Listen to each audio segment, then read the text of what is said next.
Hello दोस्तों, स्वागत है आप सभी का आपके अपने चैनल गुरुमंत्र इंस्टीट्यूट में।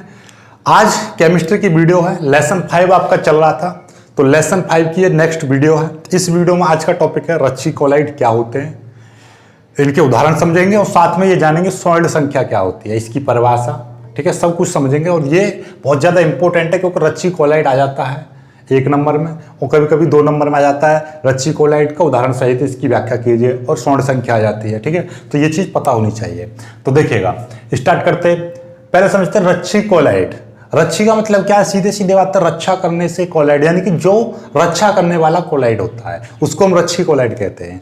नॉर्मली ये तो हमने ऐसे बोल दिया, लेकिन अब केमिस्ट्री की भाषा में कौन ऐसा कोलाइड है, किससे रक्षा करता है, किस तरीके से, तो वो समझो। देखिएगा, जैसे हमने 3 चीज ली है यहाँ पे। वैद्युत अपघट्य, वैद्युत अपघट्य का मतलब क्या है? जैसे कि आपका कोई NaCl है, KCl है, इस तरीके का वैद्युत अपघट्य विलयन होगा, ठीक है।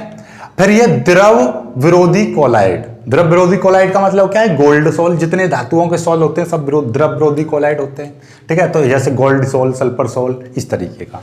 तो ये यहाँ पर मैंने क्या लिया है? ये द्रव विरोधी कोलाइड लिया है। इधर क्या लिया है मैंने? द्रव स्नेही कोलाइड। द्रव स्नेही कोलाइड जैसे कि आपका जिलेटिन हो गया, स्टार्च हो गया, ऐसे बहुत सारे कोलाइड हैं, वो द्रव स्नेही कोलाइड है। अब द्रव स्नेही कोलाइड, द्रव विरोधी कोलाइड, वैद्युत अपघट्य, इन सब की परिभाषा हमने पुरानी वीडियो में बता रखी है। एक चीज बस आज की टॉपिक पढ़ने के लिए बस आपको एक चीज पता होना चाहिए, स्कंदन, ठीक है। स्कंदन इससे पहली वाली वीडियो में हमने बताया था, चिक के बहुत अच्छी तरह से डिफाइन बताई थी, लेकिन आज के लिए हम थोड़ा सा इसको बता दूं।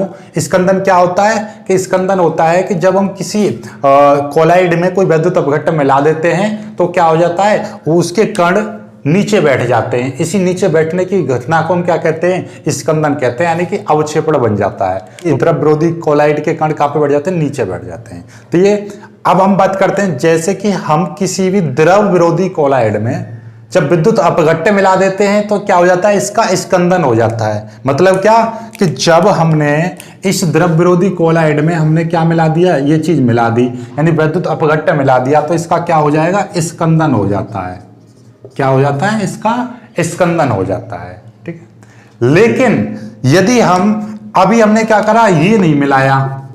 अब हमने पहले क्या करा? द्रव विरोधी कोलाइड में हमने द्रव स्नेही की मात्रा मिला दी। पहले क्या कर दिया? इस द्रव विरोधी कोलाइड में हमने द्रव स्नेही कोलाइड मिला दिया, जैसे कि आपका गोल्ड सोल में हमने जिलेटिन मिला दिया। उसके बाद हमने ये वैद्युत अपघट्य मिलाया, तो फिर इसका स्कंदन नहीं हुआ। तो मतलब क्या?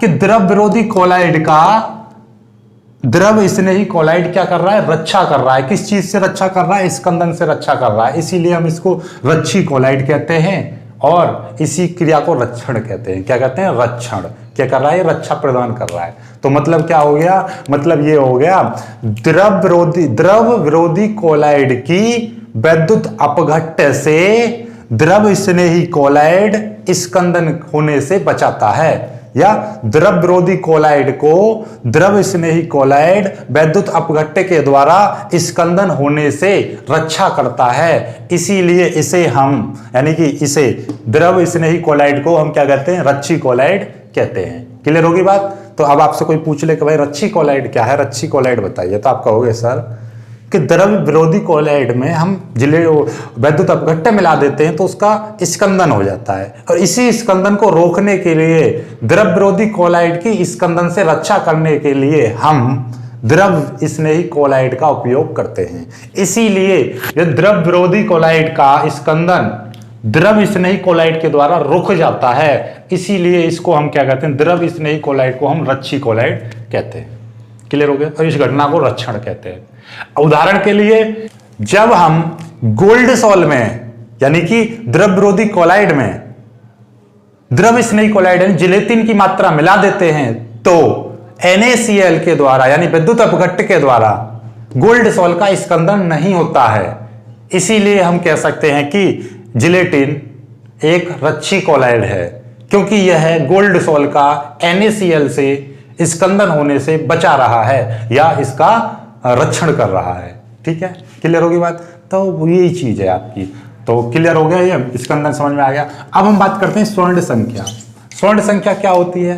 यानी कि जो रच्छी कोलाइड होता है, रच्छी कोलाइड है, रच्छी कोलाइड की रक्षा करने की क्षमता को हम स्वर्ण संख्या के द्वारा प्रदर्शित करते हैं। कि रच्छी कोलाइड की जो रक्षण क्षमता है उसको हम स्वर्ण संख्या के द्वारा व्यक्त करते हैं। ठीक है, यानी कि ये द्रव स्नेही कोलाइड है, द्रव स्नेही कोलाइड यानी कि रच्छी कोलाइड है, रच्छी कोलाइड हो गया। तो द्रव स्नेही कोलाइड की रक्षण क्षमता को यानी कि रक्षा करने की जो क्षमता है हम उसको किसी ना किसी चीज में मापेंगे, उसी चीज को मापन को हम क्या कहते हैं, स्वर्ण संख्या कहते हैं। यानी कि द्रव स्नेही कोलाइड की रक्षण क्षमता को हम स्वर्ण संख्या के द्वारा व्यक्त करते हैं। अब इसकी परिभाषा बनाएंगे स्वर्ण संख्या की। स्वर्ण संख्या की हम परिभाषा बनाते हैं। स्वर्ण संख्या की परिभाषा कैसे बनाएगी, देखो सिंपल, ये बहुत ही इजी तरह से याद हो जाएगी। हमने द्रव विरोधी कोलाइड की मात्रा ले ली 10 ml, द्रव विरोधी कोलाइड की मात्रा कितनी, 10 ml ली, और वैद्युत अपघट्य की मात्रा कितनी ली, 1 ml ली। ठीक है, जब हम द्रव विरोधी कोलाइड में यानी कि द्रव विरोधी कोलाइड की 10 ml मात्रा में 1 ml वैद्युत अपघट्य मिला देंगे तो इसका स्कंदन हो जाएगा। अब मान लीजिए इसका स्कंदन कुछ हो रहा है, हमें नहीं पता, कुछ इसका X स्कंदन हुआ, कितना X स्कंदन हुआ इसका, यानी कि 10 ml द्रव विरोधी कोलाइड में हमने 1 ml मिला दिया वैद्युत अपघट्य, तो इसका स्कंदन हो जाएगा। तो यानी कि 10 ml विद्युत द्रव विरोधी कोलाइड का स्कंदन यानी 1 ml वैद्युत अपघट्य के स्कंदन को रोकने के लिए द्रव विरोधी कोलाइड की जितनी मात्रा की आवश्यकता पड़ती है उसी को हम क्या कहते हैं, स्वर्ण संख्या कहते हैं। तो मतलब देखो सिंपल वर्डों में समझ में आई नहीं आई बात, क्या 10 ml द्रव विरोधी कोलाइड का 1 ml विद्युत अपघट्य के द्वारा स्कंदन रोकने के लिए जितनी द्रव स्नेही कोलाइड की मात्रा की आवश्यकता पड़ती है उसी को हम स्वर्ण संख्या कहते हैं। तो ये हो गया आपकी परिभाषा, तो क्लियर होगी। तो यानी कि हमने मान लीजिए कि भैया 10 ml है ये, और इसमें हमने 1 ml ये मिला रहे विद्युत अपघट्य, तो इसका स्कंदन रोकने के लिए हमें ये द्रव विरोधी मात्रा यानी द्रव स्नेही कोलाइड की कितनी मात्रा मिला दूं कि इसका स्कंदन ना हो, पूर्ण तरह से रुक जाए स्कंदन बिल्कुल भी ना हो, तो उसी मात्रा को हम क्या कहेंगे, स्वर्ण संख्या कहते हैं। क्लियर होगी बात।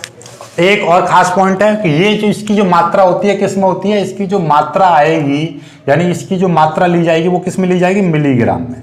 किस में ली जाएगी, किस मिलीग्राम में। तो एक बार फिर से कि द्रव विरोधी 10 ml द्रव विरोधी कोलाइड का 1 ml वैद्युत अपघट्य के द्वारा स्कंदन रोकने के लिए द्रव स्नेही कोलाइड की मिलीग्राम में न्यूनतम मात्रा को ही स्वर्ण संख्या कहते हैं। या स्वर्ण संख्या रच्छी कोलाइड की वह मात्रा होती है जो 10 ml द्रव विरोधी कोलाइड का 1 ml विद्युत अपघट्य के द्वारा स्कंदन से पूर्ण रूप से रक्षा करती है या पूर्ण रूप से स्कंदन को रोक देती है।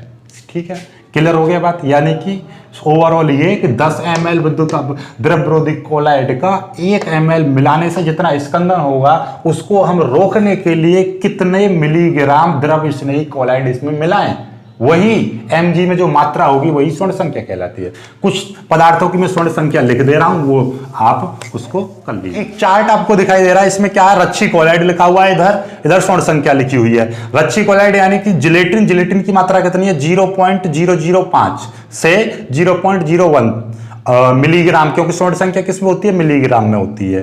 फिर ये कैसीन 0.01 से 0.02, हीमोग्लोबिन 0.03 से 0.07 मिलीग्राम, ये अंडा एल्ब्यूमिन ये 0.08 से 0.10, डेक्स्ट्रीन और स्टार्च की हम बात करें तो 20 से 25। अब देखो ध्यान से समझ लेना, यानी स्वर्ण संख्या का मान जितना कम होता है, यानी स्वर्ण संख्या का मान जितना कम होता है रच्छी कोलाइड की रक्षण क्षमता उतनी ही, यानी कि रक्षण क्षमता उतनी ही अधिक होगी। यानी ये जितना कम होगा, स्वर्ण संख्या का मान जितना कम होता है उसकी रक्षण क्षमता उतनी ही अधिक होती है। जिस कोलाइड की स्वर्ण संख्या का मान जितना कम होगा उसका उतना ही मान होगा। यानी कि अब मैं कह रहा हूं कि एक पदार्थ की स्वर्ण संख्या इतनी है, एक पदार्थ की इतनी है और एक पदार्थ की 007 है, इस एक पदार्थ की 0 पर ये इतनी है। ठीक है, अब ये बताइए इसमें रक्षण क्षमता सबसे अधिक किसकी होगी, तो जिसकी स्वर्ण संख्या का मान जितना कम होगा। तो सबसे कम किसका है, इसका है, देख लीजिए 0.001 है, ये 0. ये ज्यादा है, ये ज्यादा है और ये सबसे ज्यादा है। तो मतलब क्या है, सबसे ज्यादा रक्षण क्षमता इसकी होगी, इससे कम रक्षण क्षमता किसकी होगी, इसकी होगी, इससे कम इसकी होगी और ये सबसे कम किसकी होगी, इसकी होगी। यानी कि रक्षण क्षमता जितनी कम होगी, यानी स्वर्ण संख्या का मान जितना कम होता है उसकी रक्षण क्षमता उतनी ही अधिक होती है। तो सबसे ज्यादा इसकी होगी, सबसे कम इसकी होगी। ठीक है, तो आई होप कि ये वाली वीडियो आपको बहुत ज्यादा पसंद आई होगी। तो पसंद आई वीडियो को लाइक करना, अपने दोस्तों तक शेयर कर देना, चैनल को सब्सक्राइब जरूर कर लेना।